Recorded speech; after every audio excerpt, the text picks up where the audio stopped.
अध्यात्म विज्ञान, नई दृष्टि, नई खोज। देखिए, सुनिए और समझिए। अध्यात्म विज्ञानी पूज्य स्वामी श्री कमलेशानंद जी के निर्देशन में सनातन सत्य का अनुसंधान कर जीवन को प्रकाशित करें। આત્માની અનુભૂતિ એ પ્રકૃતિનો શબ્દ નથી અને પ્રતિષ્ઠિત આત્માનો સબ્જેક્ટ નથી. બરાબર છે. પ્રકૃતિ તો કુદરતી રચના છે અને પ્રતિષ્ઠિત આત્મામાં રહેલું અજ્ઞાન છે એ આ જગતનું સનાતન સત્ય શક્તિને અજ્ઞાનનો નાશ કરવાનું છે, એટલે એનું અસ્તિત્વ ખલાસ. એ જ આત્માની અનુભૂતિ. બરાબર, પણ એ જડનો જ અનુભવ કહેવાય ખરેખર તો. ના, એટલે ના કહેવાય. એટલે અજ્ઞાનનો જે નાશ કરવો છે એ તમારો પુરુષાર્થ કહેવાય છે, અને અજ્ઞાન નાશ થઈ ગયું એટલે પ્રતિષ્ઠિત આત્મા ખલાસ થઈ ગયા. એ જ આત્માનો અનુભવ. પછી તો દેહ છે એ તો કુદરતી રચના છે જ. બરાબર. એટલે કે પોતાને પોતાનો અનુભવ કેમ થઈ ગયો તો કે અજ્ઞાન જ ના રહ્યું. પછી અજ્ઞાન જ કર્ટેન હતું ને. કર્ટેન મન. એટલું ધ્યાન રાખવાનું કે મન વચન કાયા અને મન વચન કાયાની અવસ્થા કેવળ જ્ઞાન માટે ક્યારેય બાધક નથી. આ પહેલા ગોઠી નાખો. પહેલું બોલું છું મન વચન કાયા. બીજું મન વચન કાયાની કોઈ પણ ક્રિયા અથવા અવસ્થા એ કેવળ જ્ઞાનને ક્યારેય બાધક નથી. માટે મન વચન કાયને સુધારવી, મન વચન કાયની ક્રિયાઓને સુધારવી, અવસ્થાઓને સુધારવી, એને કેવળ જ્ઞાન સાથે કોઈ લેવા દેવા નથી. એને રિલેટિવ સત્ય સાથે લેવા દેવા હોઈ શકે, વ્યવહાર સાથે. એટલે આત્માનો અંશાત્મક અનુભવ ના થાય કોઈ દિવસ, જે કહે છો. હા, એટલે મેં કીધું ક્યારે કોઈને કેવળ જ્ઞાન અપૂર્ણ હોઈ શકે જ નહીં. અસૈદ્ધાંતિક વાત છે. બરાબર, અંશાત્મક અનુભવ ના થાય.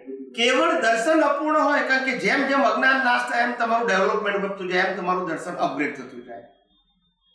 દર્શનના સ્ટેજીસ હોય, કેવળ જ્ઞાનના સ્ટેજીસ ના હોય કોઈ દિવસ. બરાબર. અને એના અંશ હોય કે ભાઈ 356 ડિગ્રી કે કેવળ દર્શનના કેવળ જ્ઞાનના ના હોય અંશ. બરાબર છે. બરાબર. અને આનંદ જે થાય છે એ આ અજ્ઞાન નાશ પામે છે એનો જ થાય છે. એ હા, કઈ રીતે હું તમને સમજાવું. ધારો કે કેવળ જ્ઞાન એટલે શું? ધારો કે પૂનમ છે, પૂનમ એ કેવળ જ્ઞાન છે, બરાબર છે. હવે આપણને એકમ કે બીજનો ચંદ્ર દેખાયો. હવે ત્યાં ચંદ્ર તો પૂનમ જ છે. બરાબર. બરાબર. પણ આપણું જે અજ્ઞાનનું લેવલ છે એટલે આપણને અમાસ દેખાય. હવે અમાસ વખતે પણ ચંદ્ર તો પૂર્ણ જ છે. બરાબર છે. આપણે રિયલાઇઝ નથી કરતા બીકોઝ ઓફ ધ કર્ટેન. પછી એકમ બીજથી થાય છે એમ ધીમે ધીમે ધીમે ધીમે એનો પ્રકાશ વધતો જાય છે. હવે પ્રકાશ વધતો જાય છે તે વખતે પણ સર્વ અવસ્થામાં એકમથી પૂનમ સુધી ચંદ્ર તો પૂર્ણ જ છે. બરાબર. પણ તમે જે અજ્ઞાન નાશ કરો છો ધેટ્સ યોર પુરુષાર્થ. અને એનો અનુભવ થાય છે. હવે જે દિવસે તમારું અજ્ઞાન નીકળી ગયું એ જ પૂનમ. બરાબર. તો કે ચંદ્ર તો પૂનમ સ્વરૂપે જ છે. પણ આપણને અનુભૂતિ અજ્ઞાન ગયા એ દિવસે નીકળી ગઈ, એ દિવસે થયું કે પૂનમ છે. પણ ચંદ્ર તો પૂનમ સ્વરૂપે જ કાયમ માટે હોય છે. સમજી ગઈ. ચંદ્રમાં પીસીસ નથી, એમ આત્મામાં પીસીસ નથી, પણ અજ્ઞાન જે ગ્રેજ્યુઅલી જાય છે ને બસ એમાં પીસીસ છે. પીસીસ એના છે, અજ્ઞાનના છે. આમાં શું થાય છે? આપણે ઊંધું સમજ્યા છે આપણે. કારણ કે એવું છે કે આંખે દેખેલું સત્ય છે ને અને સનાતન સત્ય બંને જુદી વસ્તુ છે. તમને એવું લાગે છે કે આ ચંદ્રના ફેસીસ છે, એકમ બીજથી ચોથ, બરાબર છે. ખરેખર ચંદ્રના ફેસીસ નથી, અજ્ઞાનના ફેસીસ છે, અંધારાના ફેસીસ છે. ચંદ્ર તો એકમથી પૂનમ સુધી સર્વ અવસ્થામાં પૂર્ણ રૂપે જ એનું અસ્તિત્વ છે. બરાબર. તમારું રિયલાઇઝેશન તમારા અજ્ઞાનના અંધારાને કારણે તમને થાય છે. બરાબર. એટલે અજ્ઞાન જે થાય છે એના સ્ટેજીસ છે. પણ દુનિયા શું કહે છે કે આ ચંદ્રના ફેસીસ છે. એનીવે, એટલે આ તો સમજણની વાત કરું છું. એટલે જગતના લોકોને આ વિજ્ઞાન સમજતા એટલા માટે વાર લાગે છે કારણ કે અત્યાર સુધી આપણે જે વાત ભણી છે ને એ બધી રિલેટિવ સત્યની ભણી છે. બરાબર. અને રિલેટિવ સત્ય એટલું ગાઢ થઈ ગયું છે કે એમાંથી કમાઉટ થવા માટે જો કોઈ અનુભવી ના મળે તો તમારે પાર જવું મુશ્કેલ છે, અશક્ય જેવું છે. હા, ખરી વાત છે. બીજા લોકોને સમજણ નથી પડતી, કહીએ છે તો પણ ના, એ તો બહુ આ કહું છું ને કે આમાં વિચારક હશે, થિંકર હશે અને ઓપન માઇન્ડના હશે તો જ એને કામ લાગશે. બાકી બધા માટે જો જે ધર્મ છે એ બરાબર છે, એને ઇન્ટરેસ્ટ હોય તો આપણે કઈ છૂટવાનું, ના હોય તો કશું વાંધો નહીં, એ જ્યાં હોય ત્યાં બરાબર છે. બરાબર. જય સચ્ચિદાનંદ. જય સચ્ચિદાનંદ. કહી દો પાલિકાના સાહેબ. જય સચ્ચિદાનંદ સાહેબ. જય સચ્ચિદાનંદ. જય સચ્ચિદાનંદ. હાજી સ્વામીજી, આપણે સ્વામીજી 1.5 થી પોણા 2 વર્ષથી આપની સાથે કોન્ટેક્ટ છે સ્વામીજી. આપનું જ્ઞાન દિવસે દિવસે પ્રગતિ થાય છે અનુભવી સ્વામીજી. તો સ્વામીજી, આજના દિવસે મોટા દિવસે કહેવાનું સાહેબ એટલું કે જ્યારે વિજ્ઞાન દ્રષ્ટિ કાચી હતી શરૂઆતમાં સાહેબ, ત્યારે શંકા પડી હોય આ તે, તો એના નિમિત્તે હું મિચ્છામી દુક્કડમ માંગુ છું સાહેબ આપની પાસે. હવે તો સંપૂર્ણ વિશ્વાસ છે સાહેબ. એટલે પણ પહેલા જે ભૂલો થઈ હોય તો શંકાના હિસાબે મિચ્છામી દુક્કડમ માંગુ સાહેબ. અને સ્વામીજી, પ્રશ્નો સાહેબ બે હતા નાના. હવે સ્વામીજી, એક વસ્તુ સ્વામીજી જે મારો ભાવ છે એવું કહી દઉં કે સ્વામીજી, જેમ જેમ તમારા કોઈ પણ વાક્ય જ્ઞાનના વિચારમાં આવી જાય ને, ખાલી વિચાર કરીને સ્વામીજી, તો પણ ભીખ અને ભય દૂર થતા જ જાય છે. આ એક જબરદસ્ત પ્રભાવ છે સ્વામીજી. હમણાં તમે સરસ વાક્ય કીધું સ્વામીજી કે આ સામેવાળાના મનોરંજન કયા નિમિત્ત છે. આ મનોરંજન કયા નિમિત્ત નથી. તો આ સ્વામીજી વિચાર કરીને સ્વામીજી, તો ગમે એવી સિચ્યુએશન હોય ને સંસારમાં, તો પણ સ્વામીજી ભીખ અને ભય ડાઉન થતા જાય છે સ્વામીજી. તો એક જબરદસ્ત સ્વામીજી અંદરની બહુ પ્રભાવિત થઈ ગયા સ્વામીજી એવા વાક્યથી. અને સ્વામીજી, પ્રશ્ન એવો છે સ્વામીજી કે આપણે સ્વામીજી કોઈ પણ એક માણસ મશીન બનાવતો હોય સ્વામીજી, કોઈ પણ જાતનું, તો મશીનમાં એકવાર બનાવે, 2 વાર બનાવે, પછી સમજી લો એના લાઈફમાં 200-500 મશીન બનાવી નાખ્યા. એ ફિલ્ડમાં એ એકદમ અનુભવ થઈ ગયો ને એ મશીન બનાવવાનો અનુભવ થઈ ગયો સ્વામીજી. તો સ્વામીજી કેરી ફોરવર્ડ ન થાય સ્વામીજી નેક્સ્ટ ફ્લોમાં એને રિલેટિવ. ધારો કે સ્વામીજી, આ મને કેમ આ પ્રશ્ન થયો કે હું થોડો 15 વર્ષ 17 વર્ષનો હતો ને સ્વામી, ઓલા ઢોલક બનાવતો, તેમાં છે ને ઓલા સર્કિટ બેસાડવાની આવે સ્વામી. તો હું સ્વામીજી લગભગ 2-3 કલાકમાં બધા કરતા સ્પીડથી હું કરવા માંડ્યો હતો. અને મને સાહેબ સ્વામીજી જોવું પણ ન પડે, ઓટોમેટિક બધું કાર્ય થવા માંડે. તો સ્વામીજી, મારો અનુભવ છે તો મને કેરી ફોરવર્ડ, આમ જેમ કે આપણું ડેવલપમેન્ટ કેરી ફોરવર્ડ થાય સ્વામીજી, તો આ કેરી ફોરવર્ડ ન થાય. કોઈ પણ ડોક્ટરની ફિલ્ડમાં ડોક્ટર ઓપરેશન કરતો હોય, ના, એ ના થાય. રિલેટિવ જ્ઞાન કેરી ફોરવર્ડ ના થાય. સનાતન સત્ય ડેવલપમેન્ટ રૂપે કેરી ફોરવર્ડ થાય છે. નોલેજ રૂપે તો કેરી ફોરવર્ડ થતું જ નથી, નેવર. તો સ્વામીજી, આ મશીન બનાવ્યો હોય 500 તો એને અનુભવ નહીં કે આ મશીન આ રીતે બને, એનો અનુભવ ના, કેરી ફોરવર્ડ ના થાય. સ્વામીજી, એક નાનો પ્રશ્ન બીજો એ છે સ્વામીજી કે સ્વામીજી, ગયા પર્યુષણ ઉપર તમે એક વસ્તુ વિચાર કરો કે રામકૃષ્ણ મહાવીરને બાળ મંદિરમાં કેમ જવું પડ્યું? એના હિસાબે સ્વામીજી મેં રિલેટિવ સત્યનું જ્ઞાન કોઈ દિવસ કેરી ફોરવર્ડ ના થાય. પોતાનું ડેવલપમેન્ટ કેરી ફોરવર્ડ થાય. નાની ઉંમરથી આ જગતનું સનાતન સત્યને સમજાતું જાય, હું આત્મા છું તેવું લક્ષમાં રહે. પણ રિલેટિવ સત્યનું જ્ઞાન જે ગયા અવતારનું હોય એ અવતારમાં ના આવે. એટલે સ્વામી, તમે અમુક સેન્ટેન્સ છે ને કે ડોક્ટરને પણ પછી બીજા જન્મમાં બાલ મંદિરમાં જ જવું પડે બધાને. આની ઉપરથી સ્વામીજી વિચારતા આ પ્રશ્ન મને ઉદ્ભવ્યો હતો કે ભાઈ આ અનુભવ નથી થતો. ઓકે સ્વામીજી, સમજાવું સ્વામીજી. બીજો પ્રશ્ન સ્વામીજી એ છે કે ગયા પર્યુષણ ઉપર સ્વામીજી આપણે વાત થઈ હતી, આવ્યો તો ઉપર સત્સંગમાં સાહેબ ત્યાં, તો સાહેબ સ્વામીજી એક વાત એ થઈ હતી કે કોઈ દિવસ આપણું જે ડેવલપમેન્ટ હોય ને એ નેક્સ્ટ અવતારમાં કોઈ પણ નિમિત્તે ઓપન થાય, એના વિના નો થઈ શકે, એ વાત થઈ હતી સ્વામીજી. પછી તમે આપણા લોકડાઉનના સત્સંગમાં સ્વામીજી એમ કીધું કે અમુક લેવલે સ્વયં પ્રગટ થઈ જાય છે જ્ઞાન, ડેવલપમેન્ટ. તો સ્વામીજી, એ કઈ રીતે સ્વામીજી જરાક સમજાવવું નહીં પૂરું એટલા માટે કહો. એ કેવું છે કે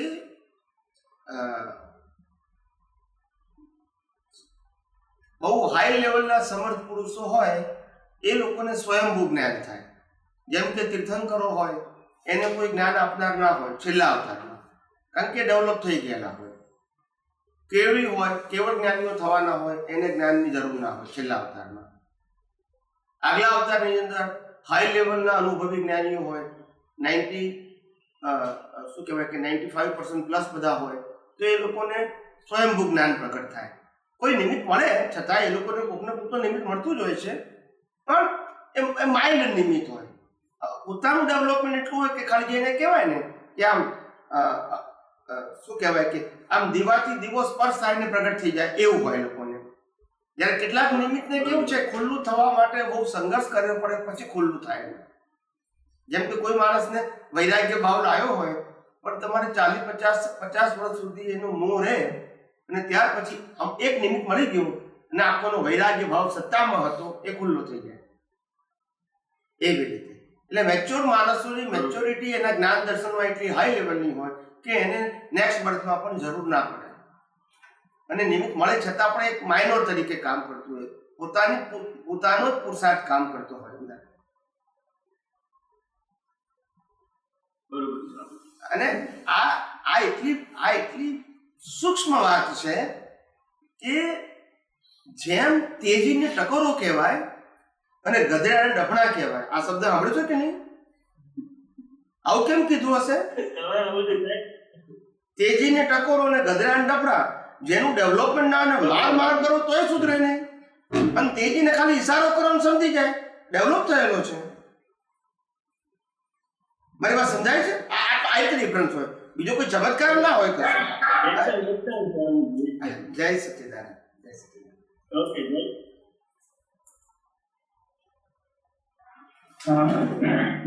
जय सच्चिदानंद स्वामी जी. जय सच्चिदानंद. जय सच्चिदानंद. मणिभद्र जैन, राजस्थान, डूंगरपुर से. जी जी. मेरे मन वचन काया आपके प्रति कुछ छोटा हुआ हो तो मैं आपकी इच्छा में लिखूं. सच्चिदानंद. यस. मेरा प्रश्न है स्वामी जी, इस आत्मा को केवल ज्ञान प्राप्त न हो तब तक लाइव प्रतिष्ठित आत्मा का क्या पुरुषार्थ रहना चाहिए, ये समझाइए. कोई भी जीव को अगर केवल ज्ञान नहीं होता है उससे पहले लाइव प्रतिष्ठित आत्मा का पुरुषार्थ क्या होना चाहिए? अपने स्वरूप, अपना स्वभाव और अपनी क्वालिटी को जागृति में ज्यादा रखने की कोशिश करो. अपना स्वरूप, अपना स्वभाव, यानी स्वरूप का मतलब होता है अस्तित्व. अपना अस्तित्व, अपना स्वभाव और अपनी क्वालिटीज हर समय लक्ष्य में रखने की कोशिश करो, क्योंकि वो हम खुद हैं और हम जो नहीं है ऐसा मन वचन काया की अवस्था और 5 इंद्रियों से अनुभव में आती हुई पूरी सृष्टि, इसको कुदरती रचना के रूप में देखने का as far as possible प्रयास करो. और ये प्रयास से मैं समझता हूं आपका केवल ज्ञान और केवल दर्शन वो प्राप्त करने के लिए सम्यक ज्ञान और सम्यक दर्शन ये धीरे धीरे डेवलप होगा और मिथ्या ज्ञान और मिथ्या दर्शन का नाश होगा. और यही प्रक्रिया है. इसलिए प्रतिष्ठित आत्मा, लाइव प्रतिष्ठित आत्मा है, उसको मेरा कहने का मतलब उसको शुद्ध आत्मा में रखना है और सब उसकी सीट पे बैठाना है और सब और मन वचन काया क्रिया को डिस्चार्ज देना है. सीट पे बिठाना नहीं है. मैं खुद ही शुद्धात्मा हूँ, मैं ही चेतन हूँ, मैं ही अविनाशी हूँ और सर्व प्रकार की अनंत शक्तियां मेरे में ही है.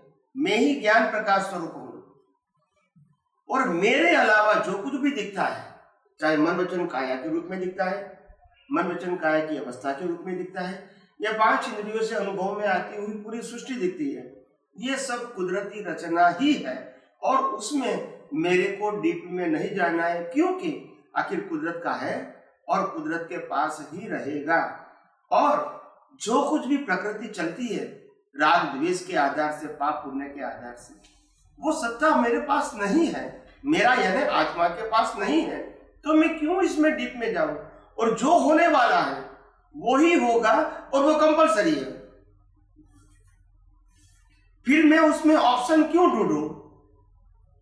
और ऑप्शन ढूंढ कर भी मैं क्या कुदरती रचना को बदलना चाहता हूं? नहीं। और अगर कुदरती रचना को बदलना चाहता भी हूं, इससे मेरे को क्या फर्क होगा, शुद्धात्मा को क्या फर्क होगा? बराबर बराबर। ये ना कोई कंसर्न ही नहीं है। अच्छा। मगर क्योंकि अज्ञानता से आज तक हमने इतनी सारी वैल्यू बढ़ा दिया है रिलेटिव सत्य की, और इसीलिए हमको सनातन सत्य की वैल्यू आज तक समझ में नहीं आई। सनातन सत्य का नॉलेज था हमारे पास कि मैं आत्मा हूं, मैं शुद्धात्मा हूं, ये नॉलेज था हमारे पास, उसमें कोई कमी नहीं थी, और वो नॉलेज तो हमारे पास हजारों अवतार से है। मगर ये मन वचन काया की अवस्था मात्र जो कुदरती रचना है, और रिलेटिव सत्य के अंदर हमको डीप में जाना नहीं है, उसको टच नहीं करना है, इनको फिल्म की तरह बाईपास होते हुए देखते रहना है। ये जो बात थी वो हमारी सोच में, हमारी दृष्टि में आज तक हमको नहीं मिली, और इसीलिए हम हर समय प्रकृति को या प्रकृति के माध्यम से अवस्था को या व्यक्तियों को बदलने का प्रयास करते रहे। कभी दूसरे की प्रकृति को बदलने का प्रयास किया, कभी अपने मन वचन काया को बदलने का प्रयास किया, कभी मन वचन काया की अवस्था को बदलने का प्रयास किया। ऐसे करते रहे और हमारा खुद का जो स्वरूप और स्वभाव है वो तो उससे कहीं दूर चला गया। समझ में आया? हाँ आ रहा है। ओके। मेरा दूसरा प्रश्न था स्वामी जी, अध्यात्म पर्व पे हम सभी महात्माओं की जिज्ञासा है आपसे स्वामी जी, जिससे हमारी प्रकृति, भावना और पुरुषार्थ आप जैसा बने। तो स्वामी जी, एक तो है कि आपकी रिलेटिव और रियल की दिनचर्या क्या है, और मेरा उससे दूसरा वो है, और आपके अगले बढ़ने के लिए इस जन्म में लाइफ प्रति आत्मा का क्या पुरुषार्थ हो रहा है। तो हम सभी महात्माओं को आपकी तरह पुरुषार्थ हो, इसलिए कृपया इस पर प्रकाश डालने चाहिए। मेरा जीवन तो एक आम आदमी की तरह बिल्कुल सिंपल है, और कोई उसमें कोई बाह्य जीवन में कोई विशेषता नहीं है। आपकी तरह ही मैं खाना खाता हूँ, सोता हूँ, काम काज करता हूँ, और जो कुछ भी मेरा व्यवहार लेकर आया हूँ इसको संभाव से निपटारा करता हूँ, और कोई बाह्य प्रकृति में विशेषता नहीं है। सरलता लाइफ है, मेरी लाइफ सरल है, कोई टेढ़ी मेढ़ी नहीं है, रिक्वायरमेंट बहुत कम है, परिग्रह भी बहुत कम है, और ज़्यादातर मेरे को जीवन जीने के लिए ज़्यादा सोचने की बहुत ज़रूरत नहीं रहती है। इस प्रकार की मैं प्रकृति लेकर आया हूँ। तो कुदरत ने मेरे को सब प्रकार की जो बेसिक सुविधा है, जिसको कहते हैं नेसेसिटी, खाना पीना, कपड़ा, घर में रहना, तो ये हमने कुदरत को इजीली दे दिया है। तो मेरे को इसके लिए कोई ज़्यादा कोई एफर्ट करने की जरूरत नहीं होती है। और ये प्रकृति में प्रकृति की बात, ये कोई मेरी स्पेशलिटी की बात नहीं है। सरल जीवन जी के सरल जीवन लेकर आया हूँ कि ज़्यादातर कोई मेरी अपेक्षा नहीं होती है, कोई इच्छा नहीं होती है। हर प्रकार की इच्छा हो, जिसको बोलते सामाजिक व्यक्ति को जो नॉर्मल होती है, इस प्रकार की मेरे को इच्छा है ही नहीं। न कोई अच्छे कपड़े की इच्छा है, न कोई साधन संपत्ति की इच्छा है, न कोई संबंधों को बढ़ाने की इच्छा है, सामाजिक संबंधों को, और न ही कोई मेरे को बहुत बड़ी ख्वाहिश है कि मैं प्रकृति के रूप से मैं दुनिया में पॉपुलर हूँ। ऐसे भी मेरी कोई ख्वाहिश नहीं। मेरी सोच यही है कि विज्ञान दुनिया के अंदर इतना फैले ताकि दुनिया के जितने भी धर्म जो है वो अपसेट हो गए, वो सेटअप हो जाए, यही मेरी भावना है। और लोगों की दृष्टि जो है वो भी जो अपसेट हो गई है वो सेटअप हो जाए, यही मेरी भावना है। और इसीलिए बाह्य कोई मेरे को आकर्षण नहीं है, और नहीं कोई मेरे को कोई बड़ी कोई इच्छा है। तो ये मेरा बाह्य जीवन है, काफी सरल है। खाना पीना, कपड़ा लत्ता, घूमना, ये सब नॉर्मल व्यक्ति की तरह है, ये कोई स्पेशलिटी नहीं है। और अंदर जो मैं अपने ज्ञान और दर्शन की जो खुमारी लेकर आया हूँ वो बहुत हाई लेवल की लेकर आया हूँ।